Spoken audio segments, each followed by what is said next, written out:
Amoureux et amoureuses de la Nati, bonjour et bienvenue dans le second épisode de mon nouveau podcast.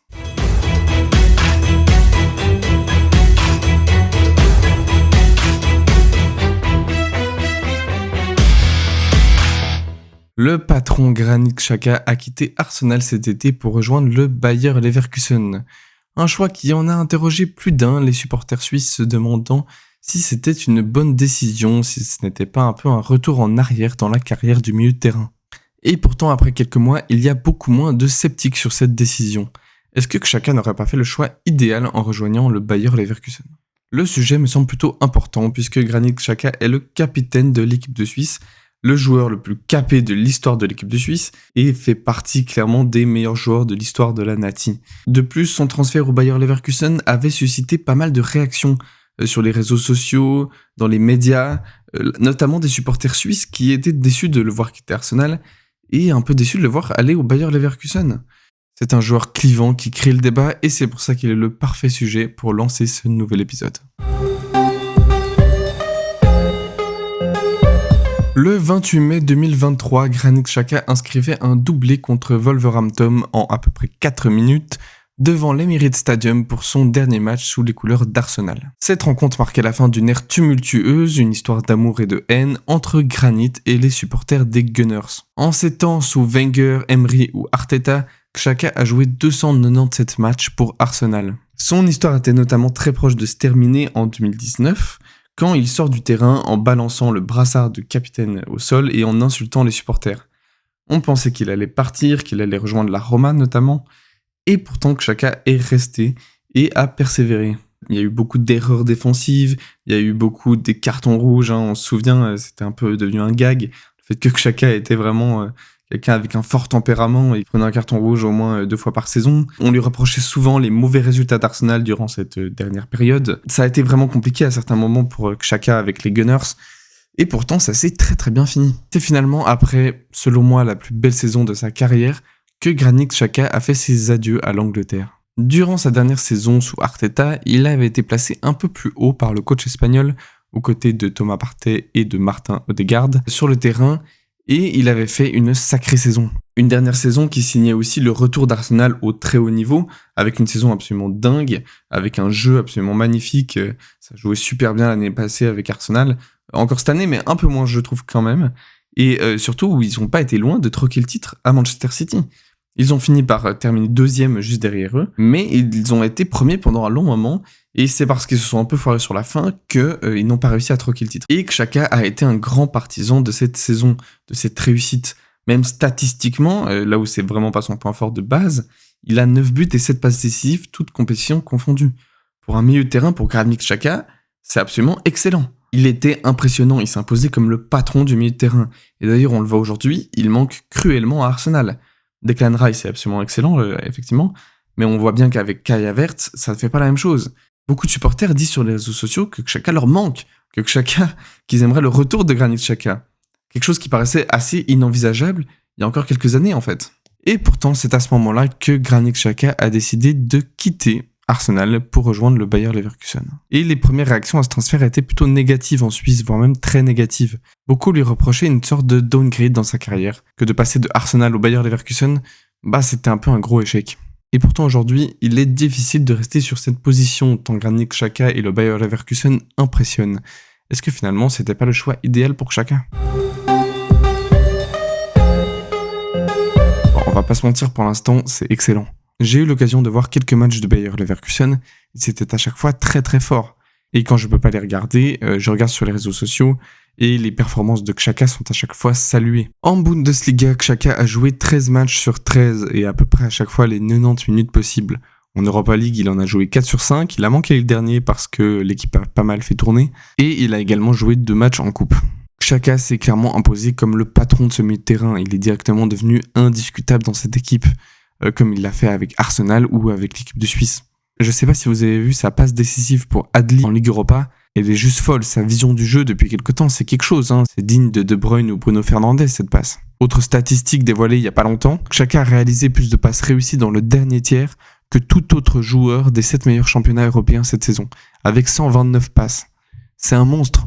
Après, il faut le dire, il est bien aidé par le Bayer Leverkusen. Xabi Alonso a repris les rênes de cette équipe la saison dernière, en cours de saison, et il en a fait une vraie machine de guerre. Actuellement, ils sont premiers de Bundesliga avec 11 victoires et 2 matchs nuls en 13 matchs. Les 2 matchs nuls, c'était contre Dortmund le week-end dernier et contre le Bayern de Munich. C'est juste devant le Bayern en Bundesliga. C'est impressionnant. Et c'est des sacrés scores. 4-0, 5-1, 3-0, 5-2.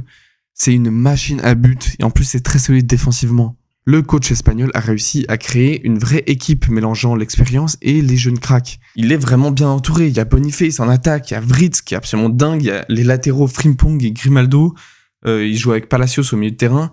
C'est une vraie belle équipe. Pour l'instant, ce que Xabi Alonso fait au Bayer Leverkusen, c'est du génie. C'est une équipe excitante avec un jeu proactif et ambitieux, comme leur projet d'ailleurs qui est particulièrement ambitieux. Alors certes, en Bundesliga, le Bayern reste le grand favori. Mais on sait jamais, on a vu l'année passée que c'était encore fébrile parfois. Ils sont également en Europa League où c'est un vrai contender au titre. Alors pour le coup, il y a une vraie concurrence aussi, mais ils montrent depuis le début de saison que clairement, ils peuvent viser la victoire finale. D'ailleurs, petit aparté, mais Xhaka a eu comme entraîneur Favre, Wenger, Emery, Arteta, Xabi Alonso. Moi, je trouve que ça sent le futur entraîneur de génie. Bon, il y a aussi Yakin. Il y avait des doutes, mais Xhaka a rejoint un projet super ambitieux. Le Bayer Leverkusen est une des équipes à suivre cette saison en Europe, et Xhaka a eu du flair. On va quand même revenir sur les raisons qui ont fait douter les supporters, parce que ça sort pas de nulle part, il y a quand même des trucs qui se tiennent. Je pense déjà que le grand public suisse a eu une certaine frustration de voir l'un de ses seuls joueurs jouer dans un top club international partir pour un club un peu plus modeste. Je veux dire, certes, aujourd'hui, il y a Kanji, Sommer, Kobel, Okafor, voire même Cher, mais avant, c'était pas autant fréquent. Depuis 2016, il y a eu Shaqiri à Liverpool, mais c'était pas titulaire, Burki à Dortmund et les Steiner à la Juve. Arsenal, c'est un club que tout le monde connaît et qui est même plutôt apprécié en Suisse. Il y a pas mal de joueurs suisses qui ont évolué là-bas en plus. Il en était même devenu le capitaine, ce qui représente une sorte de fierté pour nous. Donc, le voir quitter ce club pour une équipe un peu plus modeste, avec un rayonnement moindre, ça a pu un peu déranger.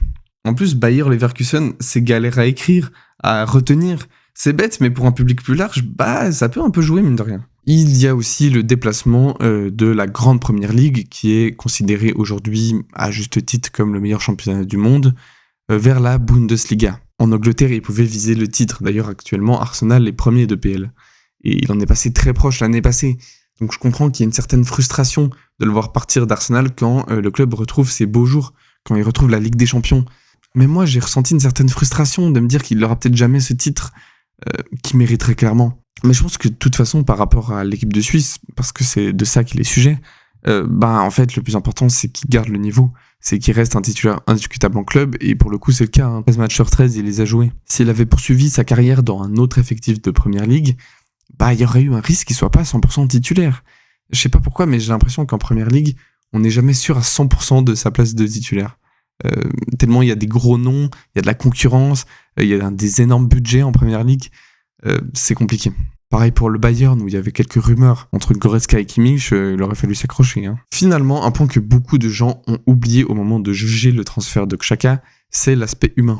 Après cette année, le temps était venu d'oser quelque chose de nouveau. C'est ce qu'il disait cet été pour Keystone. Visiblement, Granit voulait passer à autre chose. Il avait gentiment fait le tour à Londres, et il avait envie de voir quelque chose de différent. On peut pas lui en vouloir. Arsenal, je pense, voulait également tourner la page avec l'arrivée d'autres joueurs un peu plus jeunes, notamment Declan Rice. Ça semble aussi assez clair qu'il avait envie de retourner en Allemagne, où il s'était révélé de 2012 à 2016 au Borussia Mönchengladbach. Il a d'ailleurs confié il y a pas longtemps qu'il avait pleuré lorsque son transfert s'est confirmé après plusieurs semaines de suspense.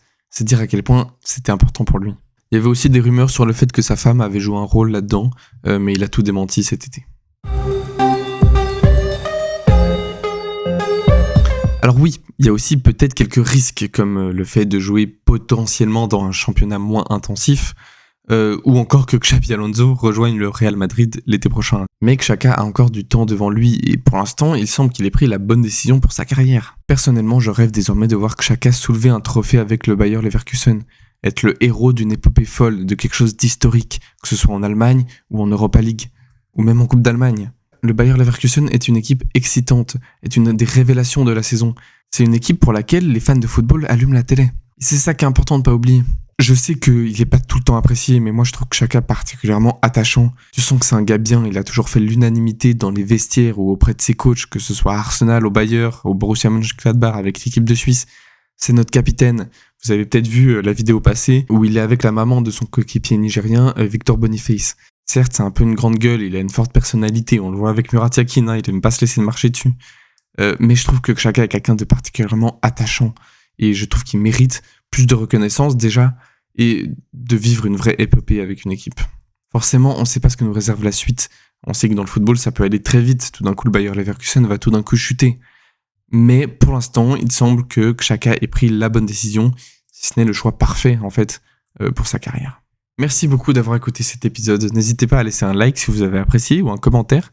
N'hésitez pas aussi à venir me dire si vous êtes d'accord ou pas d'accord avec quelque chose dans les commentaires ou en privé. C'est aussi le but, c'est d'en discuter, c'est d'en débattre.